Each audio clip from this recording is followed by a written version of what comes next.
जब इस स्वरूप इलाज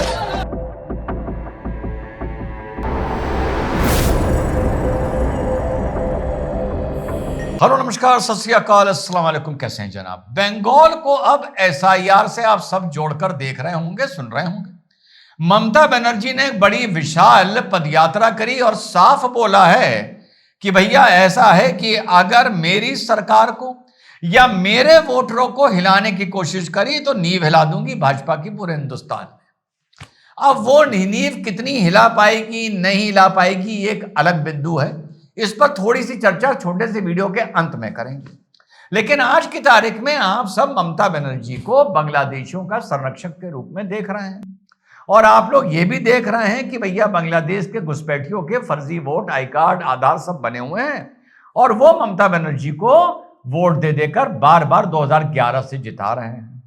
हकीकत यह है कि ये बांग्लादेशियों के घुसपैठियों का छलावा ये ममता बनर्जी के वक्त में शुरू ही नहीं हुआ था, ये सीपीआईएम के जमाने में साथियों शुरू हुआ था।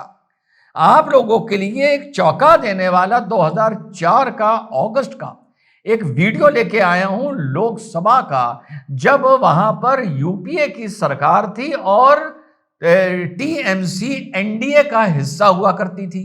तो साहब बांग्लादेशी घुसपैठियों को लेकर लोकसभा में बहस की इजाजत नहीं मिल रही थी। बांग्लादेशी घुसपैठियों को लेकर लोकसभा में बहस की इजाजत नहीं मिल रही थी।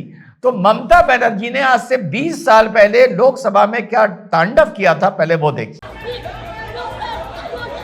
जब इस स्वरूप इलाज Sir, I don't want to disturb the proceedings of this house. That's why I didn't disturb. I never disturb. Yes. Sir, I want to know from you, sir, the infiltration of Bengal. It has become a disaster now, and resulting in which, sir, you will see the name of the Bangladesh voter list and the Indian voter list both are with me, sir. That's why I would like to request you, sir. It's a very serious matter. And when this matter will be discussed. जी हाँ, देखिए 2005 का video है। ममता दीदी कह रही है it is a very serious matter and will it be discussed. आगे देखिए कि कैसे कैसे सुर बदलते हैं 2011 मुख्यमंत्री बनने के बाद, जब सीपीआईएम का मुस्लिम वोटर शिफ्ट कर कर पूरा टीएमसी की तरफ आ जाता है और एक भारी बहुमत से ममता दीदी को बंगाल का, वेस्ट बंगाल का मुख्यमंत्री बना देता है।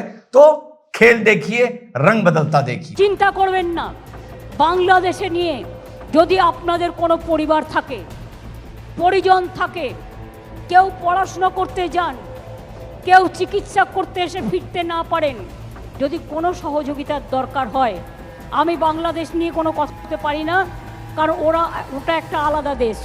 যা বলার ইন্ডিয়া গভর্নমেন্ট বলবে, আমি বলতে পারি না। কিন্তু আমি এটুকু বলতে পারি, অসহায় মানুষ যদি বাংলায় দরজা খটখটানি করে, আমরা তাদের আশ্রয় নিশ্চয়ই দেব। তার কারণ এটা ইউনাইটেড নেশনসের একটা রেজুলেশন আছে, কেউ যদি রিফিউজি হয়ে যায় তাকে পাশের পার্শ্ববর্তী এলাকা ताके सम्मान जानावे। तो साथियों, अब आगे का जो उनका रूप है ये पहले बता चुका हूं कि वो कह रही हैं कि अब अगर मेरी सरकार की जड़ें हिलाने की कोशिश करी तो मैं तुम्हारी जड़ें हिला दूंगी। साथियों, भाजपा ने 2014 में आने के बाद मैं पूर्णतः मानता हूं कि कश्मीर के इशू को बहुत अच्छी तरह हैंडल किया था और उस इशू की इतनी बड़ी मुसीबत बनने में वो कोई भाजपा का कोई रोल भी नहीं था। मैं मानता हूं कि बंगाल में घुसपैठियों के आने को लेकर जो 2005 से पहले का सिलसिला चल रहा है उसमें भी भाजपा का कोई रोल नहीं था। लेकिन किंतु परंतु इतना जरूर था कि 2011 में जब ममता बनर्जी पहली बार जीतकर आई थी और विशेष तौर पे मुस्लिम समुदाय ने बहुत बढ़ चढ़ कर इसको वोट दिया था और रूरल बंगाल ने इसको वोट दिया था, उसके बाद 2014 में इस समस्या को, इस मुसीबत को, इस स्टेट को ना जाने क्यों मुझे अभी तक समझ नहीं आता कि अलग थलग कर कर छोड़ दिया गया।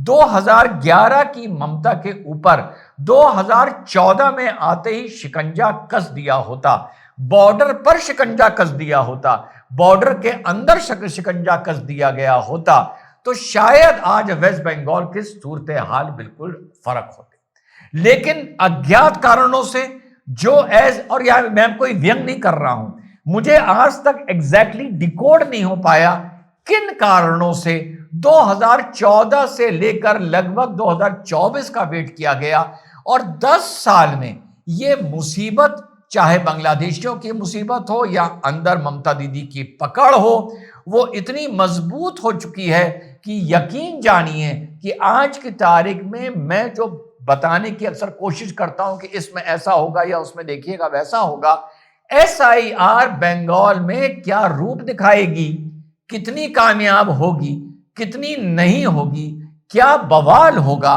वहां के जो लोकल काम करने वाले हैं, वहीं के लोग हैं, कितनी उनमें हिम्मत होगी कि एक गलत फॉर्म लेने के पास वो जाके जमा ना करें, क्या खूनम कच्चर होगा। इस पर साथियों आज की तारीख में मैं कोई भी विश्लेषण कहें या भविष्य के बारे में बात करना कहें इस स्थिति में नहीं हूं, पर इतना जरूर कह सकता हूं कि 2014 से 2024 तक अज्ञात कारणों से, कोई व्यंग नहीं, किसी की तरफ इशारा नहीं, क्यों इस समस्या को इतना लंबा छोड़ा गया कि अब मुझे नहीं लगता कि वो कंट्रोल हो सकती है। और अगर कंट्रोल हो गई और वेस्ट बंगाल में मान लो 10, 20, 25 लाख वोट कट गए, वो इस बात के कट गए कि कोई मर गया था या कोई हट गया था या कोई यहां से ट्रांसफर हो गया था या मल्टीपल वोटर कार्ड थे, तो फिर भैया आखिर में इस बात के लिए तैयार हो जाना, ये कहने के लिए कि वेस्ट बंगाल में बांग्लादेशी नहीं थे, क्योंकि फिर SIR की रिपोर्ट ही आखिर में जाकर यह तय करेगी